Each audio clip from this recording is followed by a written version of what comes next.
সে যাই হোক, আমাদের আগেই বলেছি শিল্প কৃষি কিছুই নেই, সেখানে শিক্ষাটাই সম্ভব।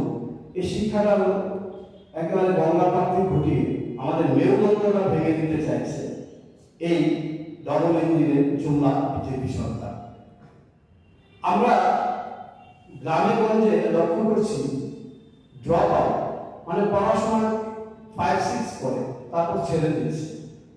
এটার একটা কারণ তো অবশ্যই দারিদ্রতা, কিন্তু তার সঙ্গে সঙ্গে শিক্ষা ব্যবস্থাটাকে লাটে যেভাবে তুলছে, শিক্ষা ব্যবস্থার প্রতি একটা অনীহা এসে গেছে এবং গরিব মানুষের উপর বোঝা চাপিয়ে শিক্ষা বিক্রি, শিক্ষা ব্যাপার শুরু করে দিয়েছে, যে কারণে গরিব মানুষ পড়াশোনা থেকে মুখ ঘুরিয়ে নিয়েছে এবং রাজ্যটা সামনের ভবিষ্যতের দিনগুলো ক্রমশ অন্ধকার হয়ে যাচ্ছে। আপনারা দেখেছেন বিদ্যাজ্যোতি নামে একটা প্রকল্প, এটাও গরিবদের জন্য চালু করেছিল আর বলল মাসে 100 টাকা, বছরে 1200 টাকা, লক্ষ লক্ষ ছাত্র থেকে নেওয়া হচ্ছে। কোনো ইনফ্রাস্ট্রাকচার নেই, ইংরেজি টিচার নেই। কিছুদিন আগে ইসলামগঞ্জ ইংলিশ মিডিয়াম স্কুলে দেখলাম বিদ্যাজ্যোতি স্কুল তালা ঝুলিয়ে দিয়েছে সেই স্কুলের অভিভাবকরা, এবং এরকম অহরহ ঘটনা ঘটছে। এর চেয়ে লজ্জার আর কিছু নেই। তার চেয়ে বড় লজ্জা হলো বিজেপি সরকারে বা বিজেপি যে বুদ্ধিজীবীরা আছে, শিক্ষাজীবীরা আছে, তারা এই নিয়ে কোনো শব্দই করছে না। তারা শুধু টাকা কামাই ব্যস্ত। আমাদের দেশের অবস্থা, রাজ্যের অবস্থা বলে তো কোনো লাভ নেই। আপনারা সবাই জানেন, মানুষ সব জেনে গেছে। 2014 সালে মোদী যখন আসলেন বলেছিলেন নর্থ ইস্টকে ভরিয়ে পুষিয়ে দেবেন, কিছুই দিলেন না। এমনকি মণিপুরে এরকম জঘন্য ঘটনার পরেও তিনি মণিপুরে পাওয়া রাখতেন না, অথচ তিনি ক্রিকেট ম্যাচ দেখতে চলে যান আমাদের স্টেডিয়ামে। এবারও হয়তো আমাদের আবার বোকা বানানোর জন্য লোকসভা নির্বাচনের আগে উনি অবশ্যই আসবেন ভোট করানোর জন্য। আর আমরা যারা অন্ধভক্তরা, যাদের পিঠের সঙ্গে লেগে গেছে, তারা ওই মোদির বুক কত ইঞ্চি তা মাপতে ব্যস্ত। কিন্তু এই সংখ্যাটা খুবই আশার কথা, আস্তে আস্তে কমে যাচ্ছে এবং মানুষ জেগে উঠছে। গণতন্ত্রকে বাঁচাবার জন্য গতকালকেই সারা দেশব্যাপী আন্দোলন হয়েছে এবং গণতন্ত্রের একটা আবশ্যিক অঙ্গ, গণতন্ত্র চেতনা বোধের আবশ্যিক অঙ্গ শিক্ষা। শিক্ষা আনে চেতনা, চেতনা আনে বিপ্লব। সেই বিপ্লবের জন্য আমি আহ্বান করছি আমাদের রাজ্যের ছাত্র এবং যুব বন্ধুদের, তোমরা এগিয়ে আসো শিক্ষার স্বার্থে, কর্মের স্বার্থে। বেকারত্ব আজ ত্রিপুরা রাজ্যে আকাশ সীমা পের হয়ে যাচ্ছে। বেকারত্ব উত্তর পূর্বাঞ্চলে ইতিমধ্যে ত্রিপুরা প্রথম স্থানে আছে। এর মধ্যেই সারা রাজ্য, সারা দেশও প্রথম স্থানে চলে যাবে, যেভাবে ড্রপ আউটে প্রথম স্থানে চলে গেছে। এই কথাগুলি বলে যুবদের এবং ছাত্রদের এই আহ্বান রেখে যে তোমরা এই আন্দোলনে রাজনৈতিক ছাতার তলে অথবা তোমাদের নিজ ভাবে যেভাবেই হোক তোমরা রাস্তায় নামো, রাজ্যটাকে বাঁচিয়ে তুলতে হবে। এই রাজ্য আমার, তোমার, সবার। এই আহ্বান রেখে আমি এই প্রশ্নপত্র ফাঁসের জন্য প্রদেশ কংগ্রেসের তরফে নিন্দা জানাচ্ছি এবং যারা এর সঙ্গে জড়িত তাদের অবিলম্বে শাস্তি প্রদান, তাদের খুঁজে বের করে এবং এই মেশিনারিটাকে সবটা শেষ করে দিয়ে পরীক্ষা যাতে এরকম ভাবে আবার নেওয়া হয় যাতে ছাত্রদের কোনো বিঘ্ন না ঘটে, কারণ আর 2 মাস পরে তাদের বোর্ড পরীক্ষা। এই মেশিনারিটাকে সরাতে হবে, কারণ শুধুই প্রশ্ন লিক হয়নি, প্রশ্ন সবই লিক হয়ে গেছে। যেহেতু একটা লিক হয়েছিল, সবগুলি হয়েছে। ছাত্রদের স্বার্থে কোনো একটা সিদ্ধান্ত নেওয়ার আহ্বান রাখছি। এবারে আমি আমার কথা শেষ করছি। এবার আমাদের যুব নেতৃত্ব শাহজাহান কিছু বলব।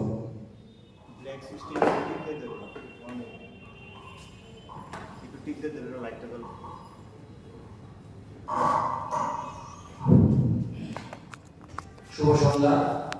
আজকে আমাদের ডাকে সাড়া দিয়ে সংবাদ মাধ্যমের যে সমস্ত বন্ধুরা এসছেন সকলকে ধন্যবাদ জানাই যুব কংগ্রেসের পক্ষ থেকে। আগাম রাজ্যবাসীকে ক্রিসমাসের শুভেচ্ছা জানাই।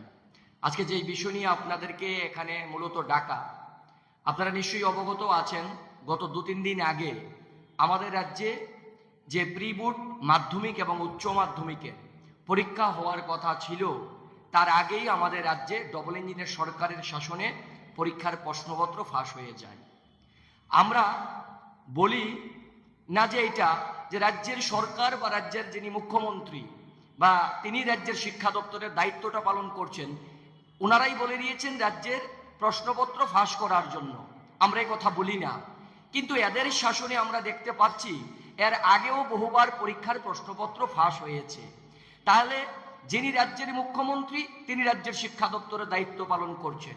আমরা কিন্তু রাজ্যের বর্তমান যিনি শিক্ষা দপ্তরের দায়িত্ব পালন করেন, ওনাকে আমরা একটা স্কুলও ভিজিট করতে দেখি না, ওনাকে শিক্ষা বিষয় নিয়ে কথা বলতে দেখি না। ওনার শাসনে, ওনার দায়িত্ব থাকা অবস্থায় এই রাজ্যে যখন মাধ্যমিক এবং উচ্চ মাধ্যমিকের প্রশ্নপত্র ফাঁস হয়ে যাচ্ছে, আজকে কতদিন, কয়েক ঘন্টা হলো, প্রায় 72 ঘন্টা হতে যাচ্ছে, এখনো রাজ্য সরকার বা শিক্ষা দপ্তর প্রাথমিকভাবে একজনকে তদন্তর সাপেক্ষে গ্রেপ্তার করতে পারেনি। আমরা বলছি যুব কংগ্রেসের পক্ষ থেকে, এই যে প্রশ্নপত্র ফাঁস হলো তার পেছনে কারা দায়ী, কাদের মদতে এগুলো হচ্ছে, কারা এগুলো করছে, কারা রাজ্যের ছাত্র ছাত্রীদের ভবিষ্যৎ নিয়ে চিনিমিনি খেলছে, এগুলোকে তদন্ত করে খুঁজে বের করতে হবে রাজ্য সরকারকে। কারণ যিনি রাজ্য সরকারের শিক্ষামন্ত্রী দায়িত্ব পালন করছেন তিনি ব্যস্ত আছেন খেলা আর মেলা নিয়ে, তিনি ব্যস্ত আছেন শুধু কোথায় ফিতা কাটানো যায় এগুলো নিয়ে তো ব্যস্ত আছেন। আমরা দাবি করি এর সুষ্ঠু তদন্ত করতে হবে। কারণ আজকে যখন এই জায়গাতে দাঁড়িয়ে প্রশ্নপত্র ফাঁস হয়ে যাচ্ছে বা এগুলো আমরা খবরে বেরিয়ে আসছে, আমরা কিন্তু এখনো জানি না কারা এগুলো করছে। তার থেকে বোঝা যাচ্ছে যে আমাদের রাজ্যে যতগুলো কম্পারেটিভ এক্সাম হচ্ছে তারও প্রশ্নপত্র ফাঁস হচ্ছে, এগুলো বেরিয়ে আসছে না, তাই আমরা জানতে পারছি না। আমরা দাবি করব এর পেছনে যারা দায়ী তাদেরকে খুঁজে বের করতে হবে।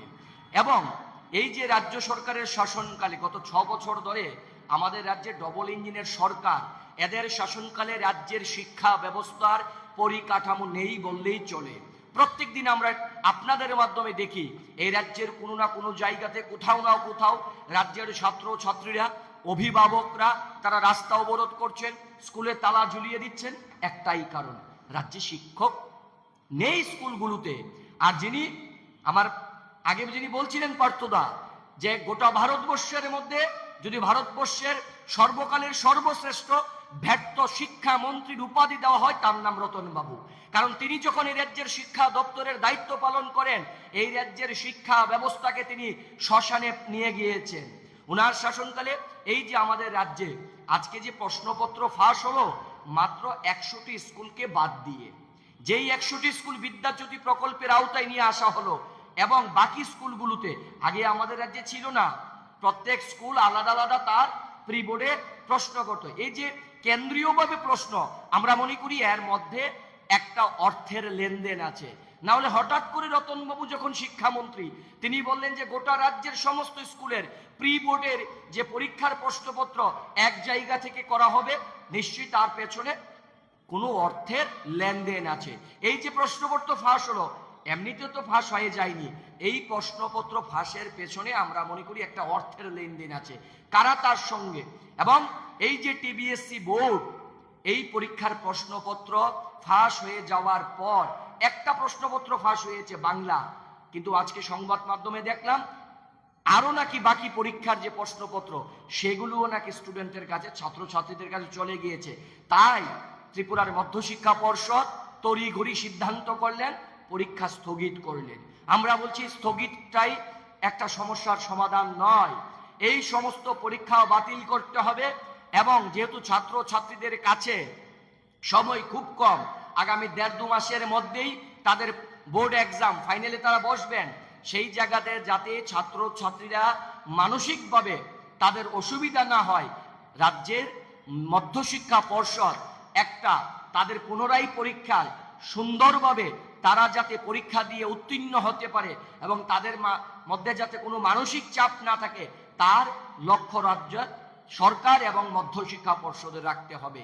এই দাবিটুকু আমরা ত্রিপুরা প্রদেশ যুব কংগ্রেসের পক্ষ থেকে রাখছি এবং এই রাজ্য সরকার যে টোটালি ব্যর্থ রাজ্যের শিক্ষা ব্যবস্থা পরিচালনা করতে, কারণ রতনবাবু শ্মশানে পরিণত করেছেন রাজ্যের শিক্ষা ব্যবস্থাকে। আর বর্তমান যিনি শিক্ষা দপ্তরে দায়িত্ব পালন করেন রাজ্যের মাননীয় মুখ্যমন্ত্রী, উনারও কোনো খোঁজ খবর নেই। আজকে প্রশ্নপত্র তো ফাঁস হবেই। রাজ্যের কলেজগুলোর নবীন বরণ অনুষ্ঠানে যিনি মঞ্চে আসন গ্রহণ করেন, যিনি রাজ্যের ছাত্র ছাত্রীদের কাছে শিক্ষার বিষয় নিয়ে জ্ঞান দেন, উনি যখন নির্বাচনে প্রতিদ্বন্দ্বিতা করেন সেখানে তিনি বলেন ওনার শিক্ষাগত যোগ্যতা মাত্র অষ্টম শ্রেণী। এটা দুর্ভাগ্যের বিষয় ত্রিপুরা রাজ্যের ছাত্র ছাত্রীদের, যার শিক্ষাগত যোগ্যতা অষ্টম শ্রেণী, যিনি রাজ্য সরকারের কোনো প্রতিনিধি নন, যার কোয়ালিটি এডুকেশনের সঙ্গে জড়িত নয়, তিনি শিক্ষাবিদও নন, আর তিনি আমাদের রাজ্যের কলেজের নবীন বরণের অনুষ্ঠানে মঞ্চে থাকবেন। ভাবতে পারেন রাজ্যের শিক্ষা ব্যবস্থা কোথায় নিয়ে দাঁড় করিয়েছে। এই রাজ্যের শিক্ষা বিরোধী, ছাত্র ছাত্র বিরোধী একটা ডবল ইঞ্জিনের সরকার বিজেপি। এর আগেও আমরা বিদ্যাজ্যোতি প্রকল্পকে নিয়ে, শিক্ষার বিভিন্ন বিষয় নিয়ে আমরা যখন শিক্ষা দপ্তরে গিয়ে আমরা আন্দোলন করতাম, ডেপুটেশন দিতাম, দাবি রাখতাম, মনে হয় আমরা যাদের কাছে কথাগুলো বলছি এগুলো ইট পাটকেলের কাছে বলছি, দেওয়ালের কাছে বলছি, তাদের কানে গেল তারা শুনতে পায় না। তাই আজকের এই সাংবাদিক সম্মেলনে আমরা দাবি রাখি এই সরকার যাতে রাজ্যের ছাত্র ছাত্রীদের ভবিষ্যৎ নিয়ে যাতে ছিনিমিনি না খেলেন, রাজ্যের ছাত্র ছাত্রীদের ভবিষ্যৎ যাতে শিক্ষার মধ্য দিয়ে যাতে আরো উজ্জ্বল হয়, এর দাবি আমরা রাখি। এবং এই যে একটা অরাজকতা পরিস্থিতি গোটা রাজ্য জুড়ে গত 6 বছর ধরে এই রাজ্যের বিজেপি সরকার তৈরি করে রেখেছেন, রাজ্যের সরকারের কাছে, রাজ্যের মাননীয় শিক্ষামন্ত্রী তথা মুখ্যমন্ত্রীর কাছে দাবি থাকবে এর জন্য যাতে তিনি নজর দেন, তার প্রতি তিনি যাতে লক্ষ্য রাখেন। শিক্ষা ব্যবস্থাকে কারা কলুষিত করছেন, শিক্ষা ব্যবস্থাকে কারা শ্মশানে পরিণত করেছেন, এর থেকে রাজ্যের মাননীয় মুখ্যমন্ত্রী শিক্ষামন্ত্রীর দৃষ্টি আকর্ষণ আমরা করছি। যদি আপনাদের কোনো প্রশ্ন থাকে করতে পারবেন। আমি একটা কথা বলে এই সাংবাদিক সম্মেলনটা শেষ করছি। আমাদের কংগ্রেস সৈনিক শাহজাহান হয়তো তাড়াতাড়ি কথা বলার ফলে একটু ভুল বলেছে। এই যে টেস্ট পরীক্ষাটা, সেটা প্রি বোর্ড পরীক্ষা, এটা দপ্তর নিচ্ছে, ত্রিপুরা মধ্যশিক্ষা পর্ষদ এটার সঙ্গে জড়িত নয়। আর একটা কথা যেটা আমাদের বলতেই হবে, এটা বলি আমি আমাদের সাংবাদিক সম্মেলন আমি শেষ করছি, সেটা হলো বিজেপি এবং আমাদের প্রাক্তন শিক্ষামন্ত্রী, প্রাক্তন মুখ্যমন্ত্রী এবং বর্তমান শিক্ষামন্ত্রী, মুখ্যমন্ত্রী, অন্যান্য মন্ত্রীরা বারবারে বলছে ত্রিপুরা নাকি মডেল শিক্ষার ক্ষেত্রে। এরকম এটা কি মডেল যেখানে কোশ্চেন ফাঁস হয়ে যায়? আর এতই যদি মডেল হয়, আপনাদের ঘরের ছেলে মেয়েদের বিদ্যাজ্যোতি স্কুলে ভর্তি করান না কেন, ত্রিপুরা বোর্ডের স্কুলে ভর্তি করান না কেন, আপনারা কেন প্রাইভেট স্কুলে নিয়ে ভর্তি করান? একটা এক্সাম্পল দেখান তো। আপনাদের ঘরের ছেলে মেয়ে, আত্মীয় স্বজন যারা কাছে, নিয়ার অ্যান্ড ডিয়ার ওয়ান্স, তাদেরকে আপনারা ত্রিপুরা সরকারের স্কুলে ভর্তি করিয়েছেন।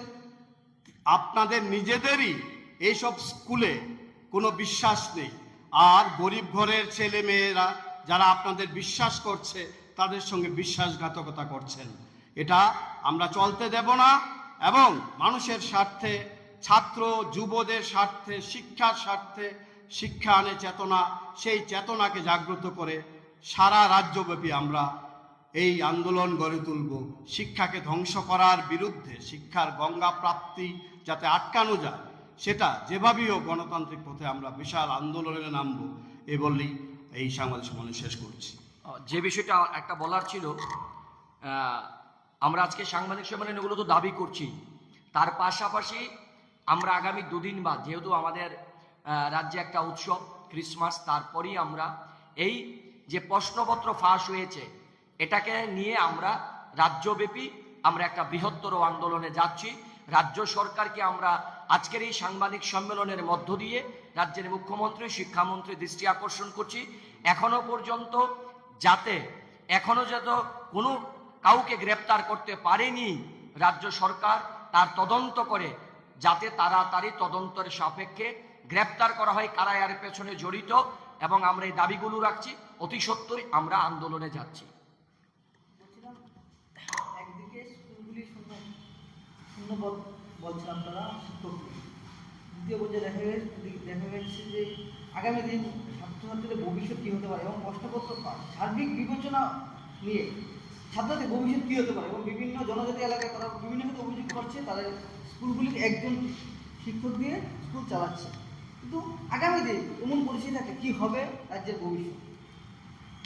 দেখুন, আমরা ইতিমধ্যে আপনাদের তথ্য দিয়ে দেখিয়েছি 13,000 শিক্ষক শিক্ষিকা ইতিমধ্যে চলে গেছেন, তাদের জায়গা পূরণ করা হয়নি এবং আরও 20,000-এর মতো শিক্ষক শিক্ষিকার পদ খালি পড়ে রয়েছে। ট্যাট উত্তীর্ণ সামান্য কয়েকজন টিচারকেও তারা চাকরি দিতে পারছে না। এই অবস্থায় পাহাড় তো অনেক দূরের কথা, পাহাড়ে তো শিক্ষা সংকট আপনারা দেখছেনই, আপনাদের মাধ্যমে আমরা দেখছি। শহরেও শিক্ষা ব্যবস্থা ভেঙে পড়েছে এবং এরকমভাবে শিক্ষা ব্যবস্থা আজ পর্যন্ত রাজ্যের শিক্ষার ইতিহাসে কোনোদিন ভাঙেনি। এটা লজ্জার, আমরা নিজেরা লজ্জা বোধ করছি।